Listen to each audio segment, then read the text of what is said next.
Did you know that a recent study found that 80% of Americans have anxiety and concerns when it comes to retirement planning?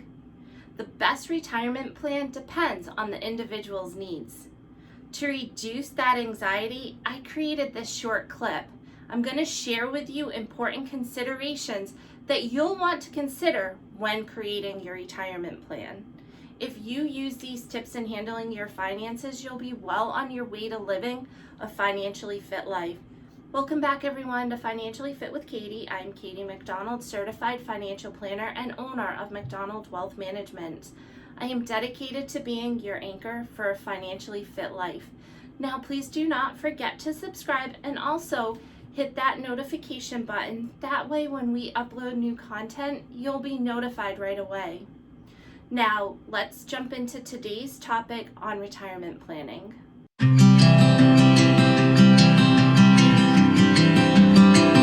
You work your entire life and save diligently in order to enjoy your retirement.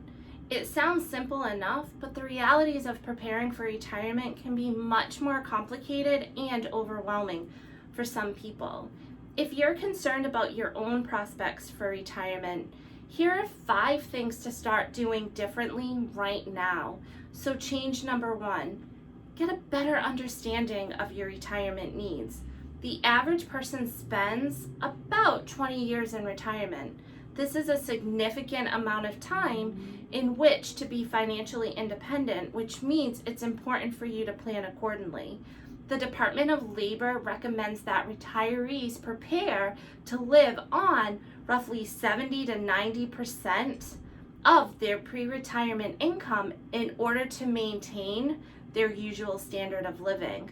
Because of this, it's so important to start planning early. If you're living comfortably now, ask yourself, do you have enough saved to continue to live this way once you retire? And so importantly is to know what is that amount of money that you are currently spending on an annual basis. You need to have an understanding of what that number is to know how much are you going to need to save in order to be able to keep that up. So if you're not currently tracking your cash flow and you do not have an understanding of what's coming in and what's going out, right there is step number 1 that I want you to do. I want you to sit down and draft out and go through what are you bringing in and what are you spending. Now, change number 2, contribute to a 401k. In 2018, almost 30% of private industry workers had access to a defined contribution plan, but they did not participate. If your employer offers a retirement plan such as a 401k, you really need to consider making monthly contributions.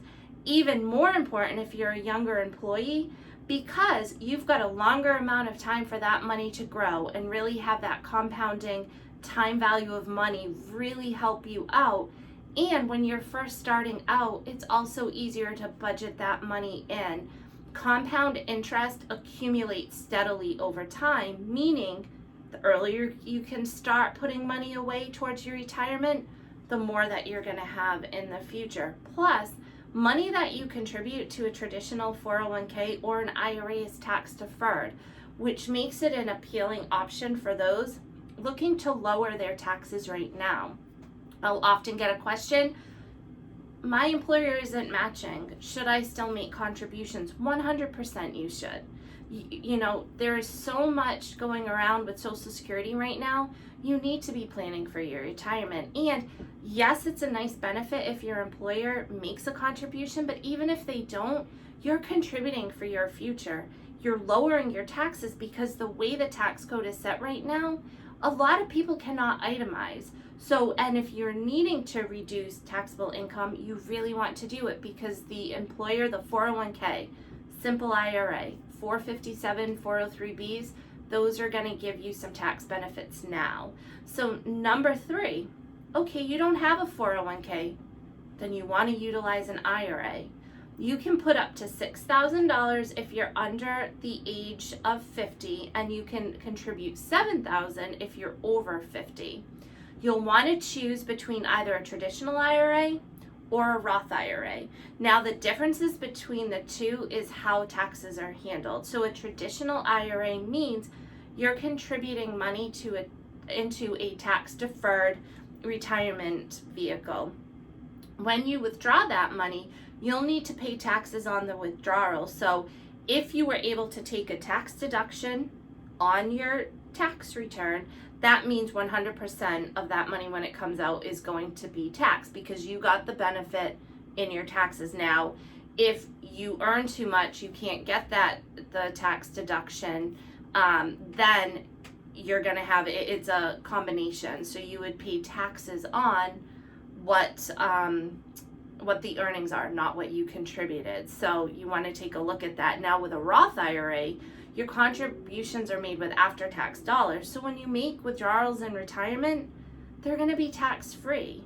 So once you reach over 59.5, anything that you put into that account, you're never going to have to pay taxes on that. And that's a beautiful thing because we've got to think right now where we're at, especially after post-pandemic, with the stimulus money, all of that, it is going to end up, we would think, tax rates will at some point increase. So if you're able to have a bucket of money that you're not going to have to pay taxes on, you really want to look at that right now. And really with the Roth, the sooner that you can open that, the better. Change number 4, do not touch your retirement savings.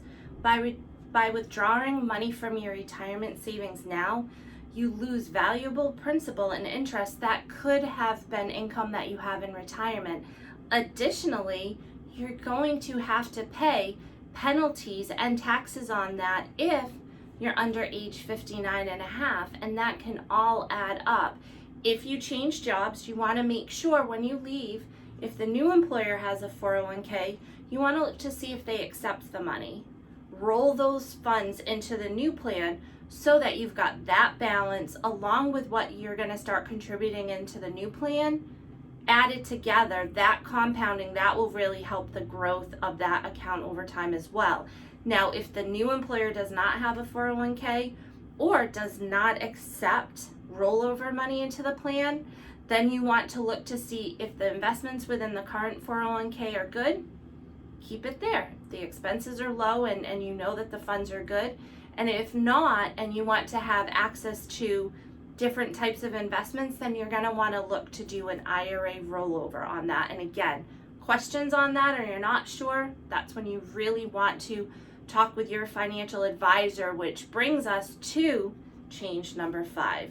Talk to your financial advisor. One of the most impactful things that you can do for your future retirement is to work with a financial planner who's familiar with your situation. They can provide you with realistic expectations. What are your savings goals? Give you investment advice based on your risk tolerance and also the length of time that you have until retirement. So you want to be open and honest in your discussions so that they really know where you're at, what your fears are, what are your anxieties, what are you hoping to accomplish or have in your future retirement. The more information that you can provide to them, the better they're going to be able to create a plan that's going to suit your specific needs, because there's not one plan that fits all. You really have to know what your specific situation is, and again, what are your goals? Because that, when I'm meeting with clients who are coming to me for financial planning and we have a consultation, I go first, I look at what are the goals that they're trying to accomplish, and then look at where are they at now and what do we need to tweak in order to get them as close to getting to those goals and to be able to reach and maintain those goals. So it's so important to be honest, and if you're unsure about all of this, seek out professional help. When it comes to your retirement, it's important that you are knowledgeable, confident, and diligent in planning your efforts. If you're used to living a particular lifestyle and you want to continue to do that when you're no longer working, then you have to plan for it. That is so important, because you cannot just think that, okay, it will just happen in the future and I'll be able to do it. You really need to plan for it. And again, if you're unsure of where to start, speak with a trusted professional that will work with you and create something that is specific for your unique situation. I hope that you found this video helpful. If there's any other questions, concerns, please reach out to me. Let me know. My contact information is listed in the description box. So until next time, everyone, stay safe, be well. Bye.